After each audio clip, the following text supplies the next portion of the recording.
रम्यकपर्दिनि शैलसुते।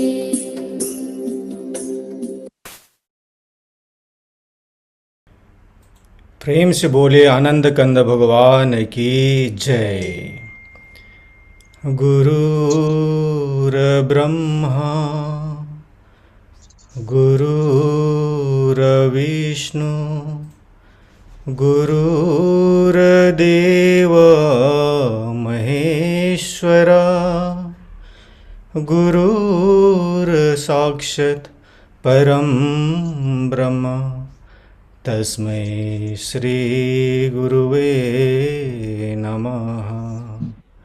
बंदो गुरुपद कंज कृपा सिंधु नररूप हरि महामोह तव पुंज जासु बचन रविकरणी कर अखंड मंडलाकारं व्याक्तं वेनं चराचरं तत्पदं दर्शितं वेनं तस्मै श्री गुरुवे नमः। तस्मै श्री गुरुवे नमः। प्रेम से बोले श्री सद्गुरुदेव महाराज की जय। आदि शक्ति श्री जगजननी माता जी की जय। परम संत श्री हंस जी महाराज की जय। सभी दिव्य परिवारों की जय। सभी पूजनीय संत महात्माओं की जय। मानव धर्म की जय। माँ दुर्गा भवानी की जय। आज के इस यूएई वीकली सत्संग में उपस्थित सभी पूजनीय संत महात्मागण, डॉक्टर जेपी गढ़वाल जी, प्रेमीगण एवं जिज्ञासु, सभी को स्वागत और मेरा सादर जय श्री सच्चिदानंद। आप सबको फिर से नवरात्रि का मंगलमय शुभकामना व्यक्त करना चाहते हैं। आज के कार्यक्रम को शुरू करते हैं सत्संग से, और सत्संग के लिए मैं आमंत्रित करता हूं हमारे एक बहुत ही यूथ की एक इंस्पिरेशन है, हमारे कार्यकर्ता दिल्ली फरीदाबाद से शक्ति सिंह जी। मैं उनको आज के प्लेटफॉर्म में मैं अनुरोध करता हूं अपना कुछ अनुभव, सत्संग विचार हमारे समक्ष रखने के लिए। जी, बहुत बहुत धन्यवाद आदरणीय आकाश भाई। आज के इस वर्चुअल वीकली सत्संग में उपस्थित सभी प्रेमी भाई बहनों को मेरा सादर जय सच्चिदानंद जी। और ये बहुत ही सौभाग्य की बात है कि आज के इस कलिकाल के इतने भयंकर समय में और इतने व्यस्ततम मतलब लाइफस्टाइल में से आप सब लोग समय निकाल करके साप्ताहिक रूप से इस सत्संग में जुड़ते हैं। ये वास्तव में ही बहुत ही बड़े सौभाग्य की बात है, क्योंकि आज की परिस्थितियों में आप किसी भी व्यक्ति से अगर बात करते हैं, चाहे वो कोई बहुत बड़ा बिजनेस टाइकून है, चाहे वो एक नॉर्मल जॉब कर रहा है, या कोई बहुत ही मतलब एक अगर इकोनॉमिकली हम बात करें तो बहुत ही निम्न स्तर पर अगर कोई जीवन यापन कर रहा है, अब किसी भी तबके के इंसान से अगर आप बात करें तो व्यवहारिक बातचीत में एक बात निकल करके सामने आती है कि जी हमारे पास समय का अभाव है, हमारे पास समय नहीं है। आज लोगों को जो जीवन शैली है वो इस तरह की हो चुकी है कि 24 घंटे भी उनके पास काम के लिए कम है। अगर ये दिन 28 घंटे 30 घंटे का हो जाए तो मैं समझता हूँ कि वो भी पूरा का पूरा वो काम में निकाल सकते हैं। तो इस तरीके के माहौल में अगर आज श्री गुरु महाराज जी की कृपा से आप और हम सब हरि चर्चा के लिए समय निकाल रहे हैं, तो मैं समझता हूँ कि हम इस दुनिया के अंदर सबसे ब्लेस्ड लोग हैं। उस परमपिता परमात्मा की, उस ईश्वर की हमारे ऊपर इतनी बड़ी कृपा है कि उन्होंने हमारे को इतनी सद्बुद्धि दे रखी है, हमारे विवेक को उन्होंने इतना जागृत किया हुआ है, किस मोह माया से बचते हुए हम उनकी चर्चा कर रहे हैं, उनका ध्यान कर रहे हैं, संतों की सेवा कर रहे हैं। ये अपने आप में मैं समझता हूँ कि बहुत बड़ी कृपा श्री गुरु महाराज जी की और ईश्वर की हमारे ऊपर है। और हम सबको नित्य नियम से यही प्रार्थना श्री गुरु महाराज जी के श्री चरणों में करनी चाहिए कि हे मेरे मालिक सच्चे बादशाह, जब तक हम इस धराधाम पर रहें कैसी भी परिस्थिति में रहें, चाहे सुखी हो चाहे दुखी हो, आपके श्री चरणों का सहारा कभी भी ना छूटे। ऐसा जीवन में कोई पल ना आए, ऐसा कोई जीवन में मोमेंट ना आए कि हम आपकी याद हमें ना आए या हम आपसे दूर हों। तो यही एक भक्त की जो है प्रार्थना मैं समझता हूँ कि रोज मॉर्निंग प्रेयर में श्री गुरु महाराज जी से होनी चाहिए। और जब तक हम मालिक के चरणों से जुड़े रहेंगे, जब तक हम इस सत्संग से जुड़े रहेंगे, तो मैं समझता हूँ कि जो ये मनुष्य जन्म मिलने का जो कारण है, जो उद्देश्य है, हम उसके प्रति सजग रहेंगे और उसके प्रति हम कर्म करते रहेंगे। क्योंकि आप लोगों ने धर्म ग्रंथों के अंदर एक बात सुनी भी होगी कि माया का क्या स्वरूप है। तो वहां पर एक कोट करके समझाया गया है कि गो गोचर जहां मन लग जाई, वहां तक माया जानो भाई। कि मतलब इन आंखों के द्वारा आप इस प्रकृति में जो भी चीज देख, आपको जहां तक भी दिखाई दे रहा है, वो सारा का सारा माया का प्रकट स्वरूप है। और जैसा कि आप सब लोगों ने पूज्य संत महात्माओं के सत्संग में भी सुना होगा कि माया एक ऐसा आवरण है जो कहीं ना कहीं उस परमपिता परमात्मा से और आपकी जो वो चेतना है उससे आपको वो दूर करता है, उससे आपको जुड़ने नहीं देता। तो आज अब एक चीज समझने की जरूरत है कि आज जो ये जो माया का प्रसारा है ना, ये बहुत व्यापक स्तर पर हो गया है। क्योंकि हमारे संतों ने क्या समझाया कि जहां तक हम इस दृष्टि से देख रहे हैं वहां तक ये माया का प्रसारा दिख रहा है। तो अगर हम आज से 40 साल 50 साल पीछे के अगर हम जीवन की कल्पना करें और अगर हम उस परिदृश्य में जाएं, तो क्या था? संसाधन बहुत कम थे, लोग अपने गांवों में रहते थे या किसी छोटे मोटे कस्बे में रहते थे, और उनका जो दायरा था जो जीवन का, वो बहुत ही सिमटा हुआ था। तो उसकी वजह से क्या था कि कहीं ना कहीं लोग स्पिरिचुअली बहुत ज्यादा कनेक्टेड थे, परमपिता परमात्मा से बहुत ज्यादा कनेक्टेड थे। अपना 8 से 10 घंटे काम करना और उसके बाद अपना हरि चर्चा के लिए समय निकालना।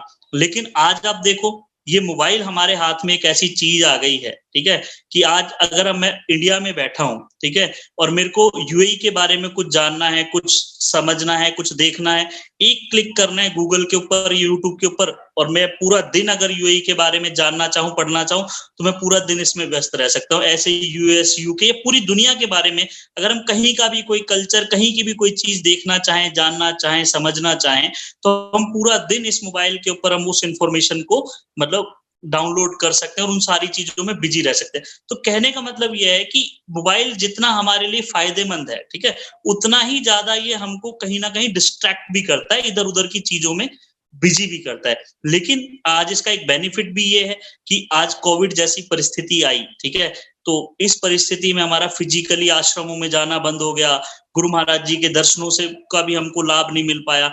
लेकिन आज इस टेक्नोलॉजी का जब सदुपयोग किया गया, जूम के ऊपर सत्संग कार्यक्रम प्रारंभ हुए, वर्चुअल ग्लोबल सत्संग कार्यक्रम प्रारंभ हुए, या यूट्यूब के ऊपर मालिक लोगों के सत्संग के वीडियोस आते हैं, तो कहीं ना कहीं 1 साल हमारा मतलब सत्संग से हम लोग इस माध्यम से कनेक्ट भी रहे। तो कहने का मतलब कि हर चीज की अपनी एक अच्छाई भी है, हर चीज के अंदर कुछ बुराइयां भी हैं। अब ये हमारे ऊपर निर्भर करता है कि हम उनमें से कितनी अच्छी चीजों को ग्रैब करते हैं। तो जहां तक मैं समझता हूं कि मैं उम्र में भी आप में से बहुत कम, बहुत से लोगों से छोटा हूं, आध्यात्मिक अनुभव भी मेरा इतना ज्यादा नहीं है, लेकिन फिर भी आदरणीय आकाश भाई ने मेरे को 1 हफ्ता पहले बोला कि नहीं भैया आपको आना है और अपने कुछ विचार रखने, तो उनकी बात को सिरोधार्य करते हुए जो भी मेरा अनुभव मैं आप लोगों के सामने यहाँ पर रख रहा हूँ। तो जहां तक मेरा ये मानना है कि हमको निस्वार्थ भाव से गुरु दरबार की जितनी हो सके उतनी सेवा करनी चाहिए। क्योंकि जीवन के अंदर अगर हमको सही मायनों में गुरु महाराज जी की, अगर हम एक जो कृपा वाली जो बात होती है कि गुरु महाराज जी की कृपा है हमारे ऊपर, अगर वास्तव में हम गुरु महाराज जी की कृपा को प्राप्त करना चाहते हैं, तो उसके लिए 2 चीजें जीवन में बहुत इंपॉर्टेंट है। पहली, भजन साधना, जो कि हर व्यक्ति को करनी चाहिए, और दूसरा, गुरु दरबार की सेवा।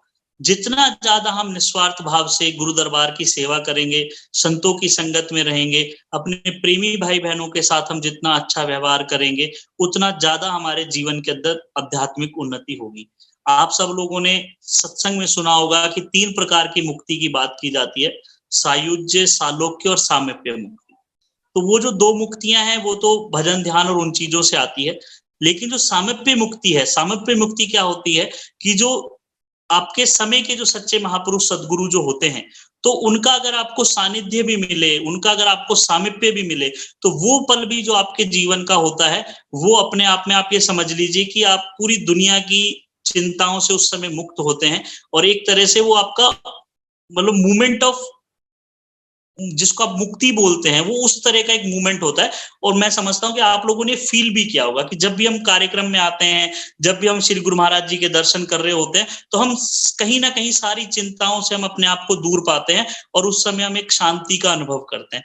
तो जो सामीप्य मुक्ति वाली जो बात है कि महापुरुष का सामीप्य और सानिध्य कैसे मिलेगा, तो उसका सिर्फ और सिर्फ एक ही रास्ता है, वो है निस्वार्थ भाव से सेवा करना। मैं एक बहुत ही जन्म से मैं मतलब गुरु दरबार से जुड़ा हुआ हूँ। मेरे माता पिता उपदेशी थे और उपदेशी परिवार के अंदर मुझे जन्म मिला, ये मैं गुरु महाराज जी की कृपा समझता हूँ। और हमारा बचपन से लेकर अभी तक का जो समय है, ज्यादातर संत महात्माओं के सानिध्य में, सत्संग, सेवा और इन सारी चीजों में बीता। और ये करते करते जीवन में एक ऐसा मोमेंट आया कि जब हमें गुरु महाराज जी का सानिध्य मिला, जगत जननी श्री माता जी, परम पूज्य माता श्री अमृता जी का सानिध्य मिला, दिव्य परिवार का सानिध्य मिला विभिन्न सेवाओं में, तो वहां पर एक चीज को मैंने बहुत अच्छे तरीके से फील किया कि हमारे गुरु महाराज जी, गुरु माता जी के लिए पूरे विश्व के जो प्रेमी भगत हैं, वो सबको एक समान रूप से देखते हैं। जो जितना ज्यादा सेवा करेगा, उसको निश्चित रूप से उतना ज्यादा उनका सामीप्य मिलेगा, उनका सानिध्य मिलेगा, उनका प्यार मिलेगा। आपके हर सुख दुख के लिए गुरु महाराज जी मतलब साक्षी रूप से भी रहते हैं और आपका इंटरनल भी रहते हैं। क्योंकि देखिए, आज हमें कोई भी जीवन में परेशानी आती है तो हम सबसे पहले गुरु महाराज जी से ही प्रार्थना करते हैं, माता जी से ही मन मन में प्रार्थना करते हैं। और जहां तक मैं समझता हूँ कि जीवन में जितने बड़े भी संकट क्यों ना आए हों, लेकिन अगर हमने सच्चे मन से प्रार्थना करी है तो हमने गुरु महाराज जी को वहां पर हाजिर नाजिर पाया है और उन्होंने हमको उन समस्याओं से बाहर निकाला है। आज आपने देखा होगा कि कोविड जैसा इतना बड़ा पेंडेमिक आया, ठीक है, इसने पूरी विश्व के लोगों को एक तरह से असहाय कर दिया। कोई कितना भी बड़ा पैसे वाला क्यों ना हो, कोई कितना भी गरीब आदमी क्यों ना हो, इस बीमारी ने उसके भेद को एक तरह से मिटा दिया। क्योंकि लोगों ने बहुत बड़े बड़े हॉस्पिटल्स में करोड़ों रुपए के बिल, में विदेशों का तो मुझे आइडिया नहीं है, लेकिन इंडिया में जो मैंने देखा, दिल्ली एनसीआर में मैं रहता हूँ, ठीक है, और यहाँ हमारे नॉन सर्कल में भी लोगों ने मतलब लाखों लाखों रुपए लगा करके भी एक एक महीना 20-20 दिन लोग हॉस्पिटल्स में रह करके भी, बड़े बड़े हॉस्पिटल्स में भी रह करके उनका जीवन नहीं बच पाया। और वहीं दूसरी ओर हमारे जैसे प्रेमी, मुझे खुद कोविड हुआ, सेकंड वेव के अंदर मैं कोविड पॉजिटिव था, ठीक है, 20 दिन मैं घर में रहा, लेकिन हमारे पास एक ही आसरा, एक ही सहारा, जिसने हमको संयम दिया और इस बीमारी से भी हम बाहर निकले। जब मेरे को कोविड पॉजिटिव का टेस्ट आया तो बस गुरु महाराज जी से ही प्रार्थना कर दी कि मालिक, आपके बिना हमारा कोई नहीं है, ठीक है। और वो उसी चीज का इतना सहारा था कि एक नॉर्मल से फिजिशियन से अपना दवाई लिया, घर में आइसोलेशन में रहे, तकलीफें भी बहुत हुई, एक मोमेंट ऐसा भी था कि नहीं भाई हॉस्पिटल भी जाना पड़ेगा, लेकिन मालिक पे विश्वास करके और सारी चीजें सही हो गई। तो ये आप लोगों के जीवन में भी कहीं ना कहीं ये सारे अनुभव रहे होंगे, क्योंकि जो भी प्रेमी जुड़ता है गुरु महाराज जी से, कहीं ना कहीं प्रत्यक्ष और अप्रत्यक्ष रूप से गुरु महाराज जी उसके जीवन में कोई ना कोई ऐसा अनुभव जरूर देते हैं जिससे कि उस व्यक्ति को ये विश्वास हो जाए कि हाँ, मैं जिन महापुरुषों के चरणों में लगा हुआ हूँ, ये सच्चे महापुरुष है। देखिए, गुरु को परखने का जो सबसे मेन साधन है वो तो होता है आपका अध्यात्म ज्ञान, कि आप कितना भजन सुमरन कर रहे हैं। बट वो सच्चाई तो हम सभी जानते हैं कि भाई आज कलयुग में जीव कितना भजन सुमरन कर पा रहा है, मतलब बहुत लिमिटेड है। बहुत कुछ प्रेमी होंगे जो करते होंगे, ऐसा नहीं है कि सभी नहीं करते, लेकिन एक जिस प्रकार से हमको करना चाहिए उतना शायद मैं समझता हूँ कि आज की परिस्थितियों में लोग नहीं कर पाते। लेकिन जब हमारे जीवन में संकट आता है, जब हम ऐसी परिस्थितियों में घिरते हैं कि हमें चारों तरफ कोई सहारा नहीं दिखाई दे रहा होता, उस समस्या से बाहर निकलने का हमको रास्ता नहीं सूझता, और उस परिस्थिति में जब हम श्री गुरु महाराज जी के श्री चरणों में प्रार्थना करते हैं तो मालिक हमको उस परिस्थिति से जरूर बाहर निकालते हैं। तो मेरी आप सभी के श्री चरणों में यही विनती, यही प्रार्थना है कि बहुत अनमोल ये जीवन हमको गुरु महाराज जी की कृपा से मिला है, और उससे भी बड़ी कृपा ये है कि हमें उनके चरणों में उन्होंने लगा रखा है। ये हमारा सौभाग्य है कि हमको ऐसे सच्चे सदगुरुदेव श्री महाराज जी का आसरा मिला हुआ है। तो हमको जितना ज्यादा हो सके अपने समय में से समय निकाल करके गुरु दरबार की सेवा को करना चाहिए, गुरु दरबार की सेवा का लाभ उठाना चाहिए, सत्संग के साथ जुड़ना चाहिए, और नियमित रूप से भजन ध्यान करके अपनी जो ये आध्यात्मिक जर्नी है इसको आगे बढ़ाना चाहिए। और आज के समय में जब ये ऐसी परिस्थितियों हमको बहुत ज्यादा आश्रमों में जाने का अवसर नहीं मिल रहा है या फिजिकल रूप से गुरु महाराज जी के दर्शनों का या सत्संग का लाभ नहीं मिल रहा है, तो आप लोग सोशल मीडिया के माध्यम से, इन ऑनलाइन प्लेटफॉर्म्स के माध्यम से श्री गुरु महाराज जी का जो आत्म कल्याणकारी जो सत्संग प्रवचन के जो संदेश हैं, उनको ज्यादा से ज्यादा लोगों को आप शेयर करें। हमारा मानव धर्म यूट्यूब चैनल है, वहां पर परम पूज्य सदगुरुदेव श्री महाराज जी, परम पूज्य श्री माता जी, संपूर्ण दिव्य परिवार के सत्संग प्रवचनों के वीडियोस हैं, संत महात्माओं के सत्संग प्रवचन के वीडियोस हैं। आप जिन भी सोशल प्लेटफॉर्म्स के ऊपर एक्टिव हैं, चाहे आप फेसबुक पे एक्टिव हैं, चाहे ट्विटर पे एक्टिव हैं, चाहे इंस्टा पे एक्टिव हैं, या आप व्हाट्सएप यूजर हैं, तो आप जितने ज्यादा से ज्यादा लोगों को गुरु महाराज जी का सत्संग भेज सकते हैं आप भेजिए। क्योंकि देखिए, सबसे जो इम्पोर्टेंट जो सेवा है वो है इस नाम के प्रचार प्रसार की सेवा। जगत जननी श्री माता जी भी अपने सत्संगों में कई बार कहते थे, हम लोगों ने पत्रिकाओं में पढ़ा है कि भक्त तो मुझे सारे प्यारे हैं, लेकिन सबसे विशेष प्यारा मेरा वही भक्त है जो इस नाम के प्रचार प्रसार की सेवा में सहयोग करता है, अपना योगदान देता है। तो आज वो समय नहीं रहा कि हम जगह जगह जाकर के सद्भावना यात्राएं करें, पत्रिकाएं बांटें, बड़े बड़े संत सम्मेलन करें। आज ये डिजिटल युग है। आज लोग हर छोटी से छोटी जरूरत और हर बड़ी से बड़ी जरूरत की पूरा करने के लिए कहीं ना कहीं इस इंटरनेट का उपयोग करते हैं। तो हमारा और आपका ये फर्ज बनता है कि हम भी श्री गुरु महाराज जी के इस पावन ज्ञान को, इस नाम को, इस सत्संग की अमृत धारा को समय में से समय निकाल करके अपने दोस्तों के साथ, अपने परिवार वाले सदस्यों के साथ, अपने रिलेटिव्स के साथ, या जिनके साथ आप कंफर्टेबल हैं इस इंफॉर्मेशन को शेयर करने के लिए, आप उनके साथ जरूर करें। और पता नहीं कब आपका कोई ऐसा दोस्त, कोई ऐसा रिश्तेदार, कोई ऐसा परिवार का सदस्य उस एक सत्संग के वीडियो से, आपके उस एक व्हाट्सएप मैसेज से उसके जीवन के अंदर उस आध्यात्मिक यात्रा का शुभारंभ हो जाए, उसके मन में परिवर्तन आ जाए और वो भी एक जिज्ञासु से होता हुआ भक्त बन जाए, तो ये आपको नहीं पता। तो इसीलिए मेरी आप लोगों से हाथ जोड़ करके प्रार्थना है कि जितने भी हमारे सोशल प्लेटफॉर्म्स हैं गुरु दरबार के, आप उनसे जुड़ें और वहां पर आने वाली जो भी संस्था की स्पिरिचुअल और सोशल एक्टिविटीज हैं, आप उनको ज्यादा से ज्यादा अपने फ्रेंड सर्कल में भेजें, जिससे कि ज्यादा से ज्यादा लोग इस पावन ज्ञान के साथ जुड़ सकें, श्री गुरु महाराज जी की कृपा का लाभ प्राप्त कर सकें। तो यही मैं आज आप सब लोगों से निवेदन करना चाहता हूं। पिछले 5-10 मिनट की बातचीत में कोई भी ऐसा शब्द मेरे मुंह से निकला हो जो आपको लगे कि शक्ति को इस प्रकार की बात नहीं करनी चाहिए थी, तो अपना छोटा भाई समझ करके आप उसके लिए मुझे क्षमा प्रार्थी कर सकते हैं।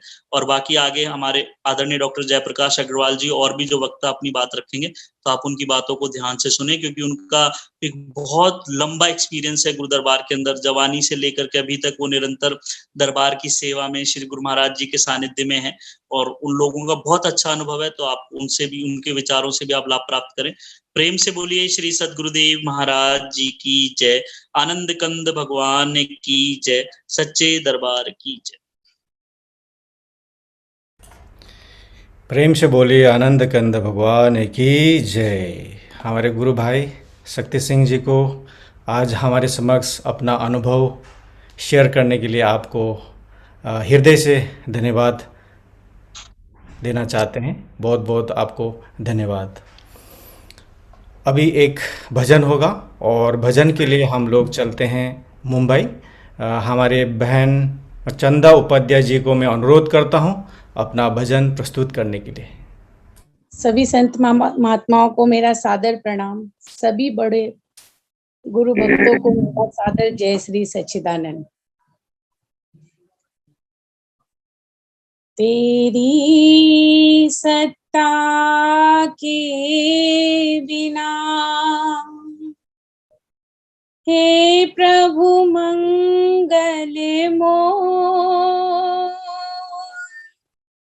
पत्ता तक हिलता नहीं, प्रभु खिले ना कोई फूल। माता दुर्मति दूर करो माँ, मंगल कर सब काज, मन मंदिर उज्ज्वल करो माँ, कृपा करके आए। प्रेम से बोलिए श्री सद्गुरुदेव महाराज की जय, सद्गुरुदेव श्री हंस जी महाराज की जय। आदि शक्ति जगत जननी श्री माता जी की जय। हे जग जननी माता जी, धूली तेरे चरण की।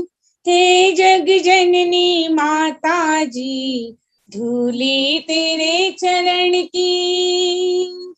पापी भी मांगे तो क्या मांगे, माँ देवता भी मांगा करते हैं। मैया जी मेरी देवता भी मांगा करते हैं।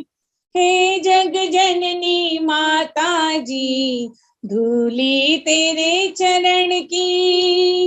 हे जग जननी माता जी, धूली तेरे चरण की। पापी भी मांगे तो क्या मांगे, माँ देवता भी मांगा करते हैं। मैया जी मेरी देवता भी मांगा करते हैं। माना कि शक्ति का दर्श दुर्लभ है, मगर हो गई साकार सबको सुलभ है। माना कि शक्ति का दर्श दुर्लभ है, मगर हो गई साकार सबको सुलभ है। आई हो जग के तारण माँ, तुम हो वो ज्ञान गंगा। आई हो जग के तारण माँ, तुम हो वो ज्ञान गंगा। पापी नहाए तो नहाए, माँ देवता नहाया करते हैं। मैया जी मेरी देवता नहाया करते हैं। हे जग जननी माता जी, धूली तेरे चरण की। हे जग जननी माता जी, धूली तेरे चरण की। पापी भी मांगे तो क्या मांगे, माँ देवता भी मांगा करते हैं। मैया जी मेरी देवता भी मांगा करते हैं। ब्रह्मा विष्णु शंभु संग आना हर युग में, देना सहारा जैसे दिया कलयुग में। ब्रह्मा विष्णु शंभु संग आना हर युग में, देना सहारा जैसे दिया कलयुग में। दीर्घ जीवी हो मेरी माँ, जो कुछ बची हो लेके। दीर्घ जीवी हो मेरी माँ, जो कुछ बची हो लेके। जग ना बुलाए ना बुलाए, माँ हम तो बुलाया करते हैं। मैया जी मेरी हम तो बुलाया करते हैं। हे जग जननी माता जी, धूली तेरे चरण की। हे जग जननी माता जी, धूली तेरे चरण की। पापी भी मांगे तो क्या मांगे, माँ देवता भी मांगा करते हैं। मैया जी मेरी देवता भी मांगा करते हैं। अमर हो माँ नाम तेरा, तुम ही मिटाती हो माँ जग का अंधेरा। अमर हो माँ नाम तेरा, तुम ही मिटाती हो माँ जग का अंधेरा। दासी तुम्हारे चरणों की करती विनय यही है। दासी तुम्हारे चरणों की करती विनय यही है। जग का सताया ठुकराया माँ, तुम तो उठाया करती हो। मैया जी मेरी तुम तो उठाया करती हो। हे जग जननी माता जी, धूली तेरे चरण की। हे जग जननी माता जी, धूली तेरे चरण की। पापी भी मांगे तो क्या मांगे माँ, देवता भी मांगा करते हैं। मैया जी मेरी देवता भी मांगा करती हैं। मैया जी मेरी देवता भी मांगा करते हैं। प्रेम से बोलिए श्री सद्गुरुदेव महाराज की जय। आदि शक्ति जगत जननी श्री माता जी की जय।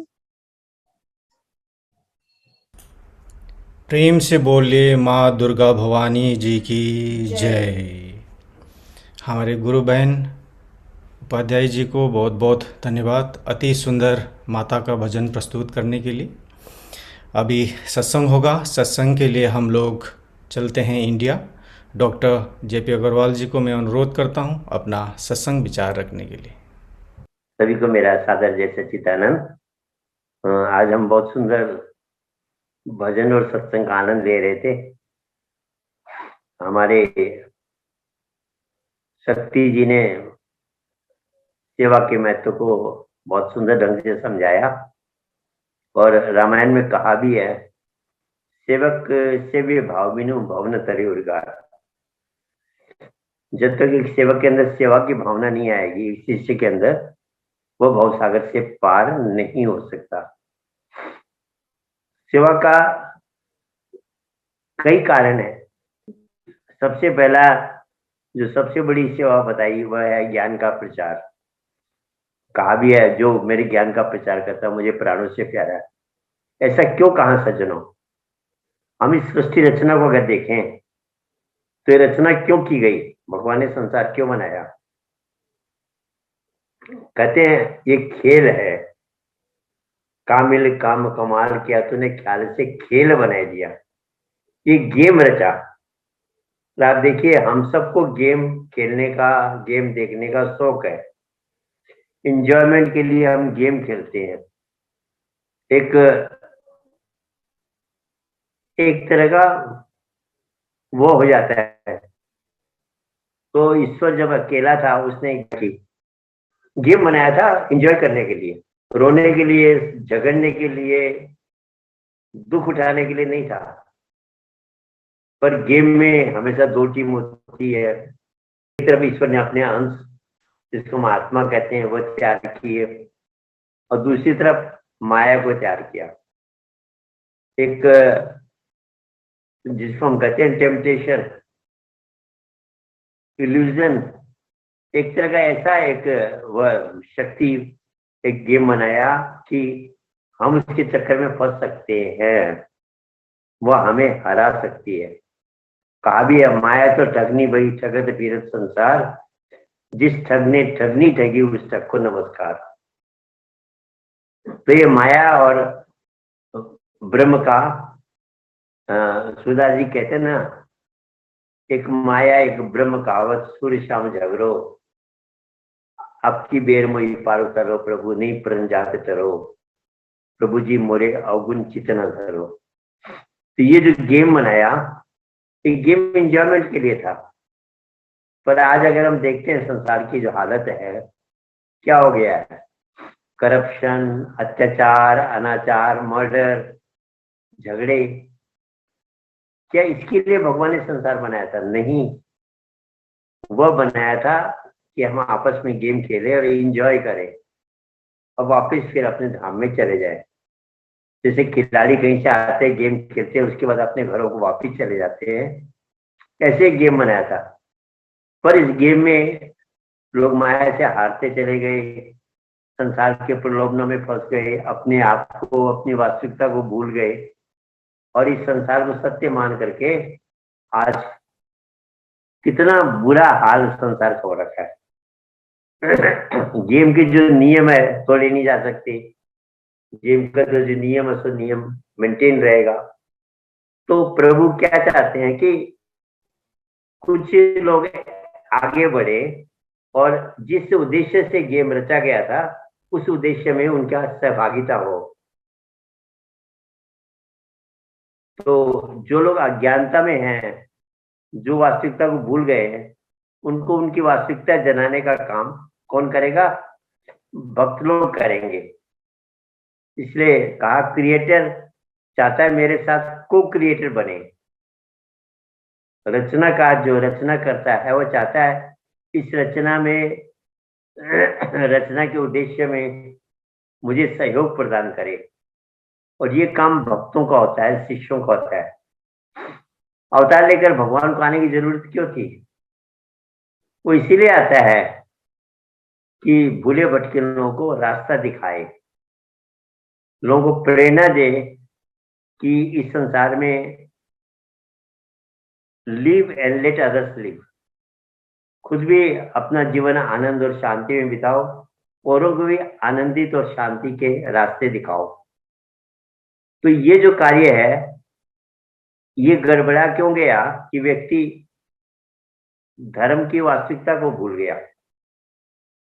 आज जितने ज्यादा झगड़े हो रहे हैं सबसे ज्यादा रोल धर्म का है।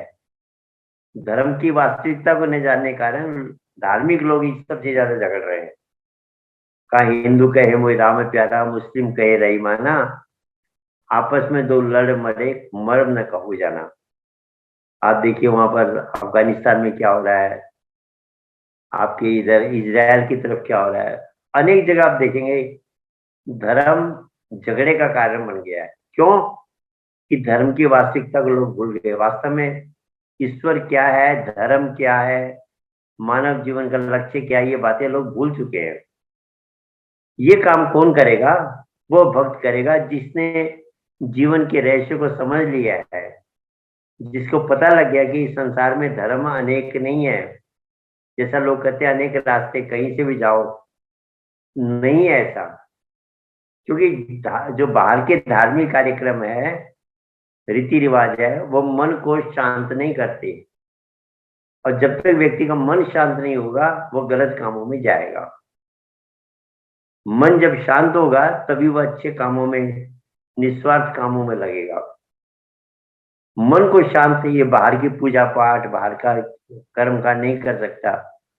वो तो एक वह साधना ही कर सकती है मन को शांत, जिसको आपने, हमने, सबने माँ के गर्भ में जपा था। लोग कहते हैं अनेक रास्ते हैं भगवान के पास जाने के, तुम किसी भी रास्ते चले जाओ भगवान मिल जाएगा। तो बात कहने में तो बहुत अच्छी लगती है, पर वास्तव में ये बात सत्य नहीं है।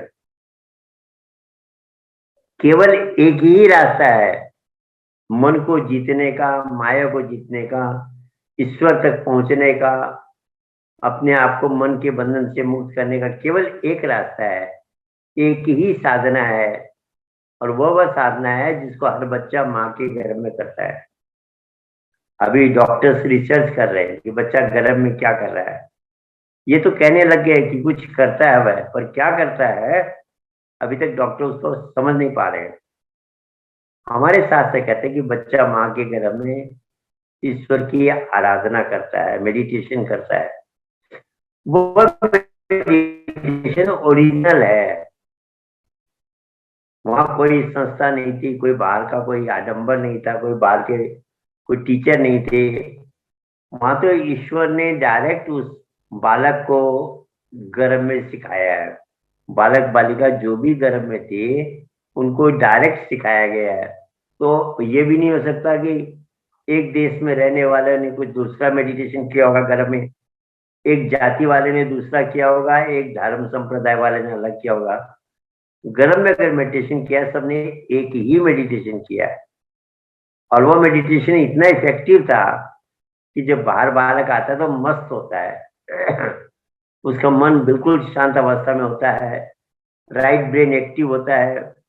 अब बालक को स्टडी करो तो उसमें ईश्वरीय गुण दिखाई पड़ते हैं। क्यों? कि उसने गर्भ में जो साधना की थी उसका इफेक्ट उसके ऊपर रहता है। धीरे धीरे वो साधना छोड़ देता है तो फिर वो संसार के मोह माया में, ये माया के भ्रमजाल में फंस जाता है। तो पहली बात तो संसार को ये बात बताना, समझाना कि भगवान के पास जाने का, मन को जीतने का, अध्यात्म के अनेक रास्ते नहीं है, केवल एक ही रास्ता है। तो जितने महापुरुष आए उन्होंने अपने समय में उस रास्ते को दिखाया। तभी तो भगवान युधिष्ठिर महाराज कहते हैं, जब यक्ष पूछता है कौन सा रास्ता सही है भगवान तक जाने का, जीवन में मोक्ष प्राप्त करने का, तो कहते तर्क की कोई सीमा नहीं है, शास्त्र भी अनेक है, व्यक्ति कंफ्यूज हो जाता है, पर जो महापुरुष रास्ता दिखाते वह रास्ता सही है, उसी रास्ते पे चलना चाहिए। अब उसमें भी कंफ्यूजन हो गया लोगों को कि भगवान राम ने दूसरा रास्ता दिखाया था, भगवान कृष्ण का रास्ता अलग था, मोहम्मद का अलग था, कबीर का अलग था, शंकराचार्य का अलग था, बुद्ध का अलग था, महावीर स्वामी का अलग था, मोहम्मद साहब का अलग था। ऐसा लोग फील करते हैं, ये मानते कि सबने अलग अलग रास्ते दिखाए, पर ऐसा वास्तव में नहीं है। जितने महापुरुष आए उन्होंने एक ही रास्ता दिखाया है, और आज भी उसी रास्ते को श्री महाराज जी दिखा रहे हैं। तो हम भक्तों का कर्तव्य क्या होता है कि हर व्यक्ति के कान तक इस संदेश को पहुंचाएं कि हम संसार में किस लिए आए हैं, और मन से अगर हम लड़ाई हार गए तो हम जीवन की बाजी हार गए, मन को जीत लिया तो हम जीवन की बाजी जीत लिए। और मन को जीतने के लिए सबसे बड़ा सहारा प्रभु का नाम है। जब हम प्रभु के नाम को जपना शुरू कर देंगे, ये मन शांत होता चला जाएगा, नियंत्रित होता चला गया है। इसके अंदर के जो काम वासनाएं हैं, अनेक प्रकार के वायरस हटते चले जाएंगे। ये सारा काम होने लगेगा जब मन को हम प्रभु के नाम में जोड़ेंगे। पर आज सबसे बड़ा कंफ्यूजन ये हो रहा कि लोग अनेकों नाम, भगवान के भौतिक नाम रखे हुए और उन्हीं को सच मान बैठे हैं, जबकि जो ये सारे महिमा गाने वाले नाम है, जपने वाला नाम तो एक ही है, जिसको आपने, हमने, सबने माँ के घर में जपा था। उस नाम को जानने के बाद में उसका सुमिरन करना और उसका प्रचार करना, इससे बड़ा संसार में कोई कार्य नहीं है। अभी नानक साहब कहते हैं, आप जपे औरों को जपावे, नानक निश्चय मुक्ति पावे। तो जूम के माध्यम से, अनेक माध्यम से भक्त लोग इसी प्रयास में रहते कि किसी तरह संसार को हम समझा पाए, मानव जाति के सभी लोगों को समझा पाए कि ईश्वर को प्राप्त करने का रास्ता एक है, दो नहीं है, और वह जीवन में सुख शांति प्राप्त करने का रास्ता है एक ही है, दो नहीं है, और वह प्रभु के नाम का सुमिरन। तो गुरु महाराज जी की कृपा से हमें वह नाम का ज्ञान मिल गया है। अब इसकी साधना हमको भी करनी पड़ेगी, क्योंकि जब तक खुद नहीं करेंगे हमारी बोली का असर नहीं होगा। हम कहेंगे भाई वो मेरी बात मानता ही नहीं है, समझता ही नहीं है। तो गुरु महाराज जी कहते हैं, अगर तुम किसी को एक उंगली दिखा रहे हो तो 3 उंगलियां तुम्हारी तरफ इशारा कर रही है कि तुम अपने आप को पहले चेक करो। तो जब हम प्रभु के नाम का स्वयं सिमरन करेंगे तब हमारे द्वारा उस नाम की महिमा जो गाई जाएगी उसका इफेक्ट आएगा लोगों में। इसलिए खुद भजन करना बहुत जरूरी है। और इसीलिए शास्त्रों में क्या कहा, श्रुति सिद्धांत यही उर्गारी, नाम भजो सब काज बिसारी। सारे कामों को भूल के प्रभु के नाम का सुमिरन करो। कुछ लोगों को ये बात अटपटी लगती है, ये तो गलत लिख दिया। हम सारे कामों को भूल जाएंगे, नाम का सुमिरन करेंगे तो हमारे काम कैसे होंगे? कौन करेगा हमारे काम? पर सज्जनों, इस चीज को हम प्रैक्टिकल करते हैं तो सही पाते हैं। सचमुच में अगर हम सब कामों को भूल के प्रभु के नाम का सुमिरन करें तो सारे काम ऑटोमेटिक होने लगते हैं। आप कहोगे जी कैसे पॉसिबल है? ये पॉसिबल है, करके देखिए एक बार। आप एक बार करके देखिए, एक दिन आप ट्राई करके देखिए कि आप नाम के सुमिरन में मन को लगाए रखें, आपका दिन कैसे बीतता है। आप कहेंगे जी काम कैसे होंगे? होंगे, ऑटोमेटिक सिस्टम में होते हैं। और दिनों से आपके काम आपके द्वारा ही होंगे, अच्छे होंगे, बेटर होंगे। नाम की शक्ति बहुत विचित्र है। आपने एकनाथ और जनार्दन स्वामी की कथा सुनी होगी। जनार्दन स्वामी ने एक दिन एकनाथ से कहा कि एकनाथ, तुम गेट पे ड्यूटी देना और मुझे कोई भी आए डिस्टर्ब मत करना, मैं ध्यान साधना में बैठ रहा हूं। उनके गुरु महाराज ध्यान में बैठ गए। एकनाथ जी गेट पे ड्यूटी दे रहे हैं। एक घुड़सवार आया राजा का संदेश लेकर, क्योंकि जनार्दन स्वामी सेनापति भी थे, मंत्री भी थे। का बहुत जरूरी मैसेज है मेरे पास राजा का, और ये अभी उनको डिलीवर करना है। एकनाथ ने कहा भाई गुरु महाराज जी की आज्ञा है, मैं किसी को अंदर नहीं जाने दे सकता। आप कुछ भी करो, मैं आपको अंदर नहीं जाने दूंगा। कहा अरे बहुत इमरजेंसी वाला काम है। पर गुरु महाराज की आज्ञा थी, नामदेव ने कहा कितनी भी इमरजेंसी है मैं आपको अंदर नहीं जाने दूंगा। जब गुस्सा ने देखा कि ये तो हठी आदमी है, तो वो जो कागज लाया था, राजा का ऑर्डर था, उसको उसके हाथ में पटक के कहा ये ले तू, अब जो चाहे करो, मैं तो चला।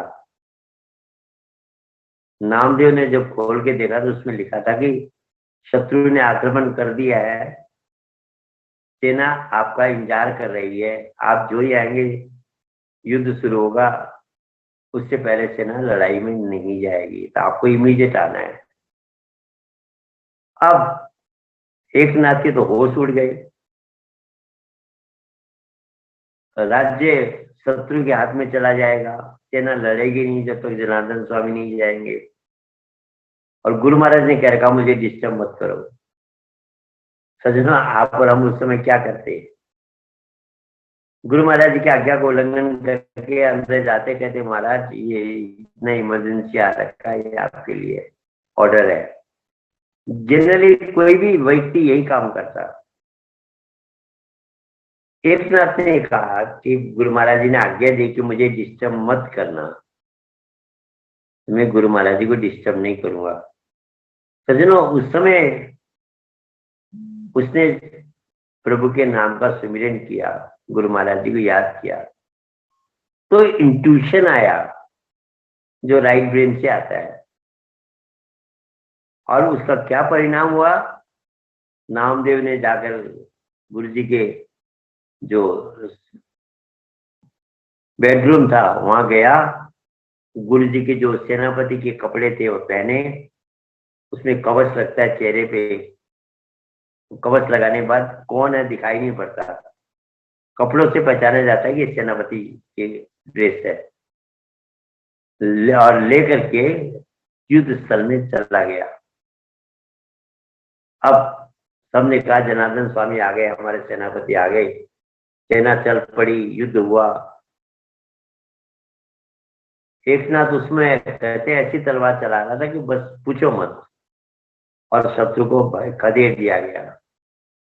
उसके बाद वापस आया एक नाथ, उसने वो कपड़े टांग दिए, गुरु महाराज को प्रणाम किया और अपने फिर ड्यूटी में बैठ गया। आप सोचिए ऐसा कोई कर सकता है? लॉजिकल ब्रेन से ये पॉसिबिलिटी है? नहीं है। पर इंट्यूटिव ब्रेन से ये पॉसिबिलिटी है, राइट ब्रेन से ये पॉसिबिलिटी है। तो जब राइट ब्रेन हमारा एक्टिव होगा तो अचंभे के कार्य, बड़े बड़े कार्य आपके द्वारा होंगे। अभी हम जैसे जीवन बिता रहे हैं बाएं ब्रेन के सारे, ये एक्चुअली जीवन जीने का सही तरीका नहीं है। कारण क्या है कि हमने मन को नाम में नहीं जोड़ा है। जब हम मन को नाम में जोड़ेंगे, नाम का सुमिरन करेंगे, तो क्या होगा? हमारे जीवन का जो बायां ब्रेन डोमिनेटिंग है, लॉजिकल ब्रेन डोमिनेटिंग है, इसकी जगह राइट ब्रेन डोमिनेटिंग हो जाएगा, इंट्यूटिव ब्रेन डोमिनेटिंग हो जाएगा। और इंट्यूटिव ब्रेन जो काम करा सकता है वो बायां ब्रेन कभी भी नहीं करा सकता। आपके काम, आपके हर चीज सुपर होने लगेगी। ये रियल है। फिर आपको प्लानिंग नहीं करनी पड़ेगी, अब मैंने ये करना, अब ये मैंने करना, ऑटोमेटिक आपके द्वारा सही समय पे सही काम होंगे। ऑटोमेटिक सिस्टम में आपका जीवन चलेगा और तब पता लगेगा कि वास्तव में जीवन जीने का तरीका तो यही था। That is the perfect art of living. पर वो कब आएगी? जब हम नाम का सुमिरन करेंगे। आजकल हमें एक बहुत बड़ा मिसकंसेप्शन है कि नाम का सुमिरन तो इजी है, चलते फिरते कर लेंगे ना, बैठ के क्यों करना है। सज्जनों, ऐसा नहीं है। पहले बैठ के अभ्यास करना पड़ेगा, तब धीरे धीरे हम चलते फिरते भी नाम का सुमिरन कर पाएंगे। महाराज जी बहुत सुंदर उदाहरण देते हैं साइकिल का। आपने एक साइकिल खरीदी और आप सोचो पहले दिन ही मैं साइकिल पे भी चला लूं, खाना भी खा लूं साइकिल पे, कपड़े भी पहन लूं, पानी भी पी लूं, तो क्या ये पॉसिबल है? पहले दिन तो आप साइकिल पर चढ़ेंगे, बैलेंस नहीं कर पाने के बाद गिर जाएंगे, फिर आप चढ़ेंगे। कुछ दिन तो आपको साइकिल का बैलेंस लेने में ही टाइम लग जाएगा।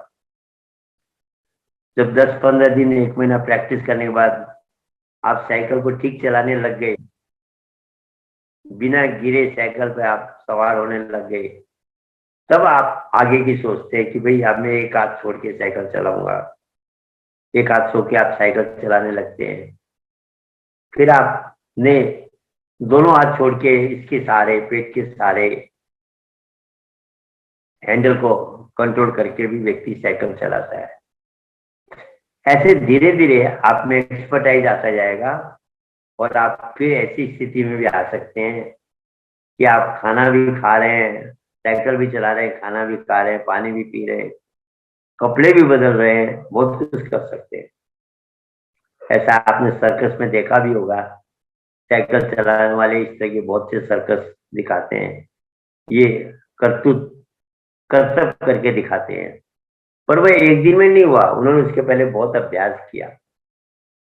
ऐसे कहा, करत करत अभ्यास से जड़मती हो सुजान, रस्सी आव जाते सिल पे पड़त इंसान। अभ्यास ही परफेक्शन लाएगा। Practice brings perfection. तो हम जब बैठ के नाम का सुमिरन करेंगे, धीरे धीरे मन स्थिर होने लगेगा।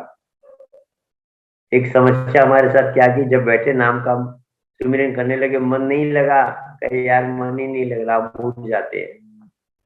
और ये अक्सर हम लोगों के साथ मैक्सिमम ये बार यही घटना घटती है। हंस जी महाराज ने कहा ऐसा मत करो भैया, तुम बैठे रह जाओ, मन जाए कोई बात नहीं। बहुत अच्छा उदाहरण उन्होंने दिया कि मान लो एक समुद्र के बीच में एक जहाज है, जहाज के ऊपर एक पक्षी बैठा हुआ है। पक्षी उड़ चला,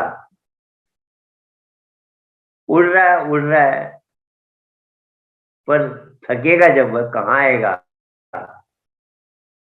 पानी में बैठ नहीं सकता, और कोई जगह है नहीं बैठने की, उसको वापस उस जहाज के ऊपर आगे बैठना पड़ेगा, क्योंकि और जगह बैठने का रास्ता नहीं है।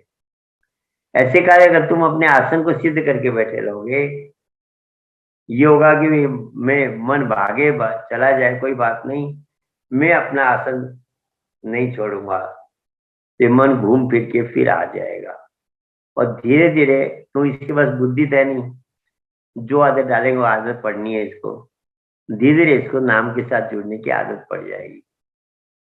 ये एक्चुअल प्रोसेस है, पहले बैठ के करना पड़ेगा, तब धीरे धीरे हम चलते फिरते भी कर सकते हैं, अनेक कर्म करते हुए भी सुमिरन कर सकते हैं। वो बाद की स्टेज है, शुरू की स्टेज नहीं है। तो नाम का सुमिरन जब हम करते हैं तो ये हमारे सारे कामों को सही ढंग से करवाता है, ऑटोमेटिक करवाता है। एक बार एक घटना मुझे याद आ गई, शास्त्रों की घटना है। नाम मलुकदास नाम का एक व्यक्ति था। वो सत्संग में गए एक दिन, सत्संग में संत महात्मा यही बात सुना रहे थे कि भाई प्रभु के नाम का सुमिरन करो और सब कुछ भूल जाओ, तुम्हारा सारा काम ऑटोमेटिक होगा। वह थोड़ा तार्किक बुद्धि का व्यक्ति था। कहा, महात्मा जी आप कैसी बात कर रहे हो, सब काम अपने आप कैसे हो जाएगा, मैं नाम का सुमिरन करने से क्या सारे काम हो जाएगा? बोला हाँ सब कुछ हो जाएगा। बोले मुझे खाना भी मिल जाएगा? बोले हाँ। बोले कैसे मिल जाएगा? मैं खाना बनाऊं नहीं, खाना खाऊं नहीं, तो मेरे को खाना कैसे चला जाएगा मेरे पेट में? मैं केवल नाम का सुमिरन करता हूं तो ये भी हो जाएगा? बोले हाँ सब कुछ हो जाएगा। बोला आप गलत बोल रहे हो, मैं कल प्रूव कर देता हूँ कि आपकी बात सच नहीं है। और मलुकदास ने क्या किया, जंगल में जाके एक पेड़ की टहनी पे बैठ के भगवान के नाम का सुमिरन करने लगा कि महात्मा जी ने जो कहा मैं सुमिरन कर रहा हूं, पर मैं भूखा रह के 24 घंटे बाद जाऊंगा और कहूंगा देखो मैं 24 घंटे भूखा रहा, नाम ने मुझे खाना नहीं दिया, आप कह रहे हो नाम सब कुछ देगा। ये प्रूव करने के लिए जंगल में चला गया और ऐसी जगह गया जब किसी को पता ही नहीं कि वो कहाँ गया है, और एक पेड़ की टहनी पे बैठ गया। सुबह गया हुआ, शाम हो गई, किसने आना था किसी को पता भी नहीं है। वो कह रहा देख महात्मा जी कहते थे सब कुछ होगा, तेरे को खाना मिल जाएगा, मैं तो भूखा हूँ। और ये रात बिता के कल सुबह जाके महात्मा जी को कह दूंगा कि आप जो कह रहे थे गलत है, नाम सब कुछ नहीं कर सकता, अपने काम खुद करने पड़ेंगे, खाना बनाना पड़ेगा, सब कुछ। नाम कैसे कर देगा सब कुछ? शाम हो गई, इतने में देखा एक बारात आ रही थी। उस पहले दिनों में बारात पैदल चलती थी, गाड़ियों के साधन नहीं थे। ठीक जो उस पेड़ के नीचे आए तो एक बाराती कहने लगे यार भूख लगी हुई है, चलो खाना खाया जाए। बोले हाँ काफी देर हो गई, चलते हुए चलो खाना खाया जाए। खाना निकाल के रखा उन्होंने। जो खाने वाले थे, शेर की दहाड़ सुनाई पड़ी। अरे बोलिया तो नजदीक में कहीं शेर है, अभी भागो भागो करके खाना वहीं छोड़ के सब भाग गए। परोस भी नहीं पाए, खाना पेक का पेक रखा हुआ है और वह सब भाग गए। जान किसको प्यारी नहीं है, खाना तो फिर भी खाया जाएगा, शेर आके खा जाएगा तो फिर तो मुश्किल हो जाएगी। मलुकदास ऊपर से देख रहा है कि खाना आ गया नीचे, पर उसने कहा मैं खाऊंगा तब तो गड़बड़ हो जाएगी, मैंने तो प्रूव करना है महात्मा जी की बात को कि केवल नाम का सुमिरन सब कुछ नहीं करा सकता। तो सुमिरन करता रहा वह। सज्जनों, नाम में बहुत शक्ति है, असंभव को संभव कर सकता है ये नाम। लोग कहते हैं हमें गुरु महाराज जी के दर्शन नहीं होते, पर जो नाम का सुमिरन करेगा उसको दर्शन जरूर होंगे। नाम नामी से मिला देता है। कभी प्रसंग आएगा तो आपको बताएंगे कि असंभव को संभव नाम करके गुरु महाराज के दर्शन करा देता है। जो चाहो पूरा करता है, ये कल्पवृक्ष है वास्तव में। तो शाम हो गई, रात हो गई, मलुकदास ऊपर बैठा है, नीचे खाना है, उठ के उतर के खाऊंगा नहीं बोला। रात को डाकू लोग वहां से आ रहे थे, एक ने देखा, बोला सरदार यहाँ तो खाना रखा हुआ है। अरे बोले भाई भूख लगी हुई थी, देवी माँ ने हमारे लिए खाना ला दिया है, चलो खाया जाए। एक डाकू कहने लगा सरदार मेरे को डाउट लग रहा है। बोले क्या? बोले हो सकता है किसी ने बदमाशी करके पॉइजन डाल के रख रखा हो हमारे लिए, कि हम इस रास्ते से जाएंगे, हम खाएंगे, हम मर जाएंगे, वो हमारी धन संपत्ति को गुप्त में लेके चला जाएगा। बोले हाँ भी ये पॉसिबिलिटी है। दूसरे ने कहा अगर ये है तो वो व्यक्ति यहीं कहीं छिपा होगा, ढूंढो। टॉर्च लगाई तो ऊपर मलुकदास दिख गया। बोले हाँ पक्का यही व्यक्ति है जिसने खाने में जहर डाल रखा है। बोले इसी को खिलाया जाए पहले, ये हमें मारना चाह रहा था, पहले यही मरे। उसको बोले नीचे आ जाओ, बहुत कहा, माने नहीं, डर दिखाया, नहीं माना। अंत में एक डाकू ने क्या किया, सारा खाना एक प्लेट में रखा, एक हाथ में छुरी ली और ऊपर गया। बोला तुम खाते हो नहीं या मैं तेरे को मारूं? अब तो मलुकदास को उस समय खाना खाना पड़ा। तब मलुकदास ने सारी बात बताई कि भैया मैंने जहर नहीं मिलाई, ये न हुई।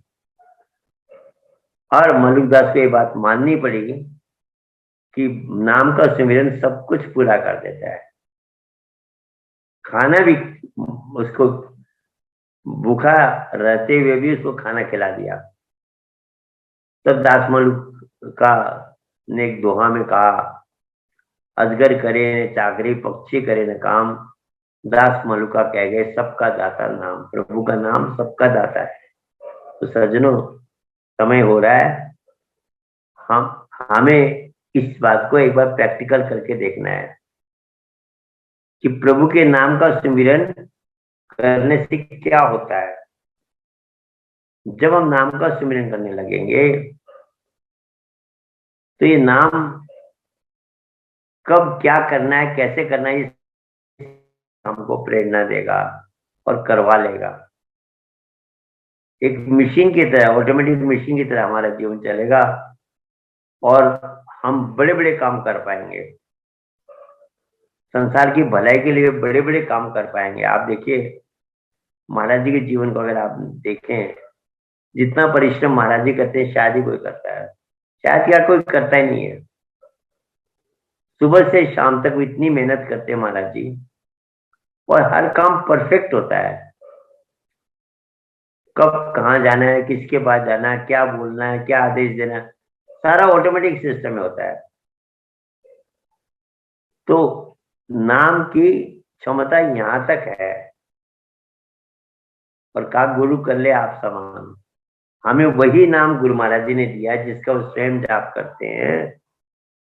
तो अगर हम उस नाम का सिमरन करेंगे तो हमारे में भी वो टैलेंट, वो क्षमताएं प्रकट हो जाएगी। तो इसलिए सज्जनों, नवरात्र का समय है। ये नवरात्र हमें यही याद दिलाती है कि शक्ति की आराधना करो। शक्ति का स्वरूप क्या है वास्तव में, और प्रभु का नाम ही शक्ति स्वरूप है। बाइबल में कहा ना, the word was with God and the word was God. शब्द परमात्मा के साथ साथ शब्द ही परमात्मा है। तो दो भगवान नहीं हुए, परमात्मा है और शब्द भी परमात्मा क्यों कहा? शब्द क्या है? ईश्वर की शक्ति को ही शब्द ब्रह्म कहा गया, द पावर ऑफ गॉड।